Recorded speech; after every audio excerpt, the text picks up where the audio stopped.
jeigu turėčiau tokį slaptą norą, arba neslaptą, tai ko gero palinkėčiau žmonėms, planetos žmonėms, būti geresniems.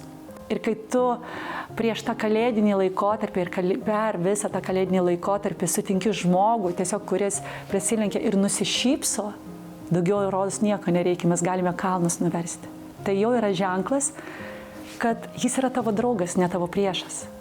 Kartais daro tai nepiktybiškai, o kartais ir piktybiškai. Vaikas tam yra vaikas, kad išdykautų, leiskim jiem išdykauti. Aš labai tikrai linkiu sutikti kuo daugiau tų nepažįstamų žmonių visose srityse, kurie matytų pozityvius dalykus. Aš labai norėčiau, kad žmonės gal nustotų tai žiūrėti kaip į tokią problemą.